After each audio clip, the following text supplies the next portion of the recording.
Hello everyone and welcome to our third video on the March of the Machine, the Aftermath. Okay, in this video we're going to look at the creatures that are just non-legendary from the set. And we've already looked at in other videos the D-Spark Planeswalkers, we looked at the legendary creatures, and now we're going to again just look at the creatures that are part of the set. But before we do that, thanks to Caffeinated Gamers for sponsoring our video, and remember to like and subscribe so you can get further content like this throughout other sets previews. Let's get started with our creatures from the Aftermath. Alright, first we've got Coppercoat Vanguard for 1 and a white mana. You get a human soldier, that's a 2/2. And each other human you control gets +1/+0 and has ward 1. So I think this immediately slots into the humans deck, the soldiers deck, because most of the cards are humans in the deck already. And because of that, you're now able to give them additional boost. And I think that ability to have the ward 1 really helps, because it helps to make spot remove a little bit more expensive and might also make the deck more viable post-rotation when we lose Thalia, because in essence you get the same Thalia effect through the Coppercoat Vanguard. And if you got multiple Coppercoat Vanguards on the battlefield, then they get +2 and ward 2 now. So I think that makes it a very interesting card and something that will make it difficult for opponents to take out because of the ward that's on it. And again, it'll make this the target rather than something else. Alright, next we have Harnessed Snubhorn. So we're going to Ixalan and looking at a dinosaur creature from the set. That's a 2/5. It has vigilance, and whenever Harnessed Snubhorn deals combat damage to a player, return target artifact or enchantment card from your graveyard to the battlefield. So possibly this might find a way possibly into an enchantment deck as a way of getting enchantments out of your graveyard, but my thought is it's probably not going to see much play in Standard. Next we have Metropolis Reformer. For 2 and a white mana, you get an Angel Cleric, that's a 2/3. It has flying and vigilance, and you have hexproof. Because of that ability, I think Metropolis Reformer is certainly a card that you're going to want in your deck if you're playing white, because there are so many spells now, like Invoke Despair, that target you as a player, and you having hexproof prevents them from targeting you with that. And because of that, I think Metropolis Reformer is definitely a playable card, certainly in sideboards, but probably main deckable in certain decks. And then in addition to that, whenever Metropolis Reformer is dealt damage, you gain that much life. So even if your opponent, spends Lightning Strikes Metropolis Reformer, you get 3 life for their trouble. So I think it's a good card. Certainly something that I think will see some play in Standard. Next we have Vesuvian Drifter for 2 and a blue mana. You get a Shapeshifter that with flying and is a 2/4. And you may look at the top card of your library at any time. This seems to be a theme of this set, giving the ability to look at the top of your library. And at the beginning of each combat, you may reveal the top card of your library. If you reveal a creature card this way, Vesuvian Drifter becomes a copy of that card until the end of turn, except it has flying.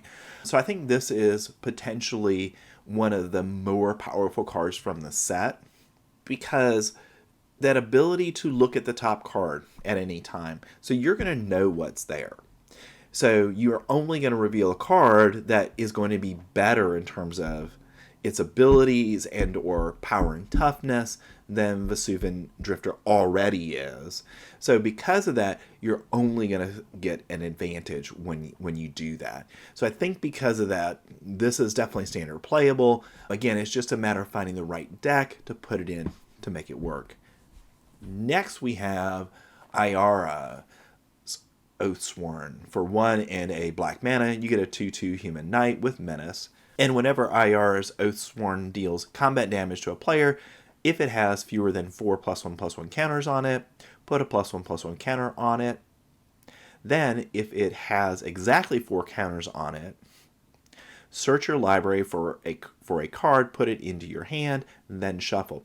So basically, because Ayara's Oathsworn has menace, it's going to be harder for opponents to block it, And we've seen cards like this that are 2 mana that do similar things that were very popular in Standard. So certainly if we have a night deck that forms, but I can even see this finding its way into any kind of black deck, because a lot of times you play this on turn 2. Turn 3 you're going to be able to attack, put a counter on it. Now it's a 3/3. It's going to be harder for your opponent to block and kill, and hopefully you get up to the 4 counters, then it's 6/6, and then after that, every time you attack and do damage, you're going to be, in essence, searching your deck for a card that you want. And that in and of itself is a tremendously powerful ability. So I think IR's Oathsworn is going to see Standard play. It's just a matter of finding the right deck for it. Next, we have Death Rattle Ani. For 6 and a black mana, you get a Demon Spirit. That's a 5/4. It has Flash, and this spell costs 2 less to cast for each creature that died this turn. So that's an interesting ability. So I'm thinking this goes into some kind of sacrifice deck where you're going to be sacrificing creatures, and then as a result of that, you lost a creature, goes in the graveyard, your opponent kills a creature, you lose some creatures in combat, then you cast this for 2 mana, or for 3 mana, or 5, or going down to 5 mana, or ideally going all the way down to 1 mana if you've had 3 creatures that died this turn. And then when Death Rattle Oni enters the battlefield, destroy all other creatures that were dealt damage this turn. And I think that's why this card is playable in Standard, because if you go to combat, you lose some creatures in combat, you've got this in hand, you know that any creature that your opponent blocked with is now going to be destroyed. And because of that, you're more willing to sacrifice some things because you're going to be able to clear out your opponent's side of the board and then be able to attack through on the next turn. And I think that makes this playable in Standard. Next, we have Markov Baron. For 2 and a black mana, we get a Vampire Noble. That's a 2/2, and it has Convoke, so that you can tap other creatures to bring it into play. So you could get this, in theory, in play as quickly as turn 2. Given a mana and 2 1/1s that you've cast, you could get this into play on turn 2, which I think is very powerful. And then it also has lifelink, and other vampires you control get +1/+1. And it also has Madness of 2 and a black. And what Madness means, if you discard this card, discard it into exile. When you do, cast it for its Madness cost, or put it into your graveyard. So if you have to discard a card, what this is allowing you to do then is to cast it from exile or your graveyard if you discard it. And that's a nice ability. And it supersedes some of the other abilities, basically giving you the ability to cast it right now, which is a nice ability. Now, we have a critical mass of vampires already in Standard. We got a ton of them in the 2. So we got 2 of them in the Innistrad sets. Okay, Midnight Hunt, you had a bunch, and then we got more in its follow-up set. So I think there's a critical mass of vampires that would make this playable in Standard as a vampire tribal lord, especially because of the Convoke. And we do have a lot of 1-drop vampires that really weren't great, but in this kind of setting would be much better because you can go ahead and cast them early. They're not great, but then you get the boost from Markov Baron. Next, we have Ugbor Scavenger. For 2 and a black mana, you get a creature that's a spirit, and it's a 2/2. And whenever Ugbor Scavengers enter the battlefield or attack, exile target card from a graveyard, put a +1/+1 counter on Ugbor Scavenger. So this is a nice way to, in essence, spot remove cards from your opponent's graveyard. So cards like this, like Graveyard Trespasser, are very valuable in Standard. So even though it's a 2/2, in essence, as long as there's a card in a graveyard at this point, it's really a 3/3 when you cast it, and then the turn you attack with it, it becomes a 4/4, and so on every turn. So it grows itself as you go, which I think is a really great ability. And Ugbor Scavenger has flying as long as a card exiled with it has flying. So if you go ahead and exile a card from a graveyard, it gets flying, but it also, the same is true for First Strike, Double Strike, Death Touch, Haste, Hexproof, Indestructible, Lifelink, Menace, Reach, Trample, and Vigilance. So basically, Ugbor Scavengers has the ability to take on the abilities of any creature that it exiles. So I think this has definite standard playability. I think probably more after rotation as we look to replace black 3-drops, because there's a lot of good ones right now in standard. But I think after rotation, this is certainly a card that black decks are going to want to have in them. Next we have Coglin's Warmonger. For 2 and a red mana, you get an Ogre Warrior. That's a 3/2 with haste, and whenever Coglin Warmonger attacks, look at the top 6 cards of your library. You may reveal a dragon card from among them and put it into your hand. Put the rest on the bottom of your library in a random order. So attacking, really nice ability. And we've already talked about the fact in the other couple of videos that we've had that we have the new Sarkhan that makes dragons cheaper. So this is, I think, a really nice card to pair with the 2 dragon, in essence, dragon lords that help reduce the cost of dragons. So as a result of that, I think this is playable in standard. I think, it will find its way into those decks. It's probably not a 4-of, but a couple copies of this would be nice as a way to, hey, let's look at the top 6 cards, let's find a dragon card, and then we can cast that card, possibly this turn, or certainly on the next. All right, next we have Tranquil Frillback. For 2 and a green mana, you get a creature that's a dinosaur.